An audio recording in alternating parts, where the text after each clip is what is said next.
আসসালামু আলাইকুম বন্ধুরা, কেমন আছে সবাই? তো আজকে সকালবেলার পরিবেশটা যে এত সুন্দর ছিল, খুব সুন্দর ঠান্ডা বাতাস ছাড়ছিল, খুবই ভালো লাগছিল আসলে। তো উঠান দিয়ে একটু হাঁটছিলাম, দেখি আমার বিড়ালটা এখানে বসে খেলাধুলা করছে। আর এটা কিন্তু আমাদের উঠানে খুব সুন্দর ছোট্ট একটা সবজি বাগান করেছিলাম, যদিও এখন সবজি গাছগুলো নাই, প্রচুর পরিমাণে ঘাস হয়ে সবজি গাছগুলো মারা গিয়েছে আর সবজিও খুব একটা ভালো হয়নি। তো যাই হোক, কয়েকটা ফুল গাছ লাগিয়েছিলাম, তো ফুল গাছগুলোতে দেখছি ফুল আসছে। আর আমার বিড়ালটা দেখুন এখানে কী হারে দুষ্টামি করছে। বিড়ালদের এরকম ছোটোখাটো দুষ্টামি কিন্তু দেখতে খুবই ভালো লাগে। আর আমার এই বিড়ালটা খুবই চঞ্চল প্রকৃতির।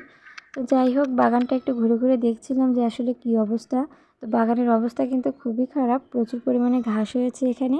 তো বাগানটাকে আবার সুন্দরভাবে পরিষ্কার করতে হবে, পরিষ্কার করে আবার সুন্দর করে গাছপালা লাগাতে হবে এখানে।